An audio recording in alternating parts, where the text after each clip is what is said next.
Nagmistulang komprontasyon ng mga vloggers at ilang senador ang pagdinig kanina tungkol sa paglaganap at pagsugpo sa fake news. Nabanggit din po ang tanggapan ng Pangulo at ng Vice President sa umano'y pinagmumulan mismo ng maling balita.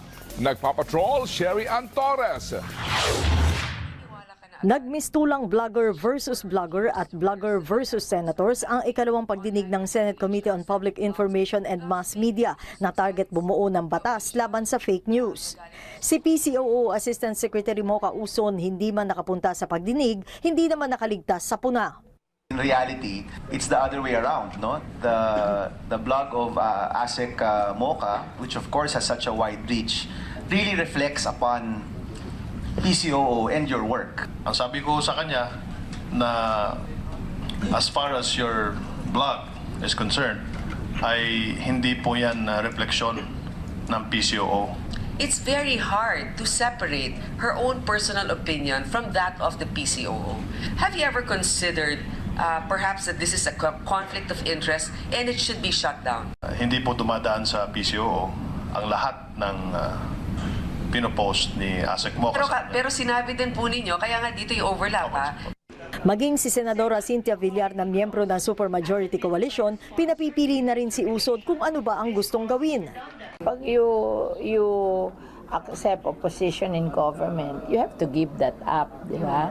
Ngayon, kung ayaw mo i-give up yun, huwag ka mag-accept sa government. Samantala, kapwa inabangan ni na Senador Villar at Tito Soto ang akala'y sisipot na si Kokoy Dayaw, ang vlogger na itinuturong nasa likod ng #SilentNoMorePH na nagsulat tungkol sa umano'y pagtanggi ng ilang senador na pirmahan ang resolusyong kumokondena sa extrajudicial killings. Si Po di na itago ang pagkairita sa muling pangiisnab sa kanila ni Dayaw. You can dish it out but you can't take it.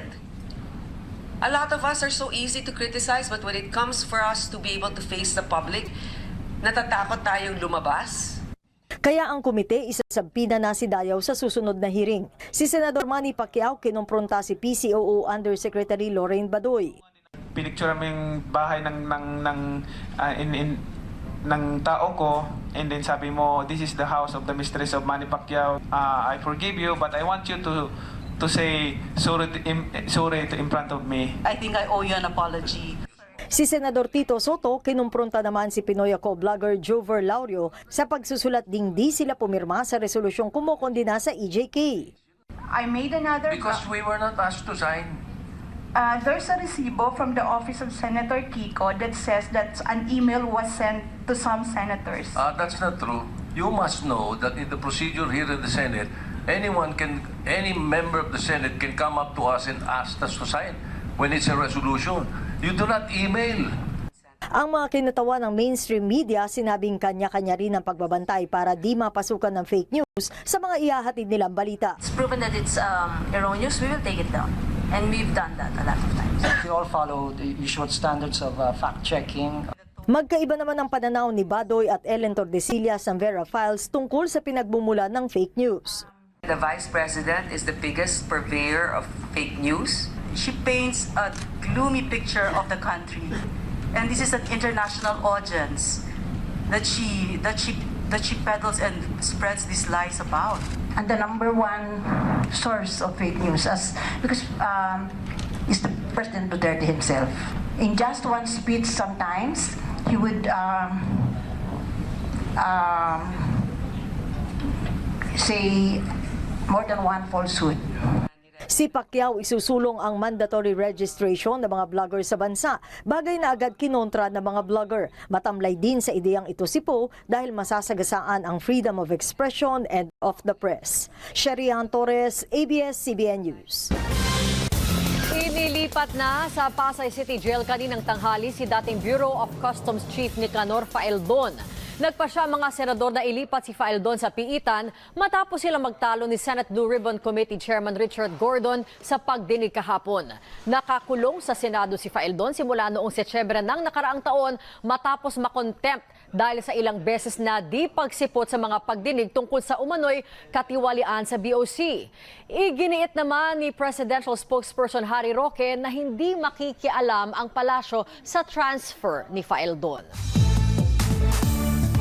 Apaw ang pasasalamat ng Pinoy-American singer na si Bruno Mars Matapos makakuha ng 6 na awards sa Grammys 2018, nagpapatrol Daniel Krishnan. Nagsama-sama ang pinakamalalaking pangalan sa musika sa 60th Grammy Awards.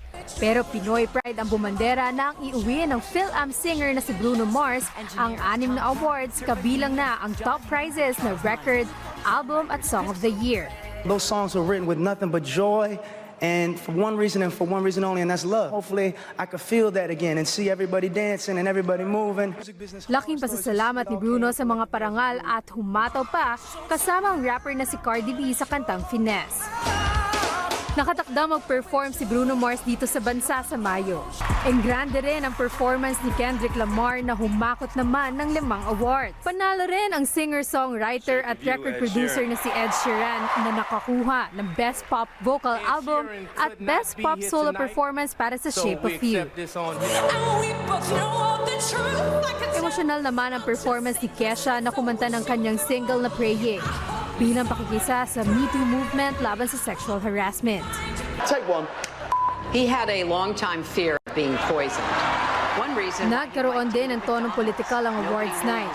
May cameo si dating U.S. Secretary of State Hillary Clinton na nagbasa ng libro tungkol kay U.S. President Donald Trump. Ilan pa sa mga naparangalan sina Alessia Cara bilang new artist at Chris Stapleton para sa country solo performance at country song. Daniel Krishnan, ABS-CBN News. Bruno Mars. Anim ba? Dito nakarating si Ed. Hindi. Kasi nasiraan ng auto. At yan ang mga balitang Corny mo. nakalap. Nag-text sa akin. At least auto lang hindi nasiraan ng bait.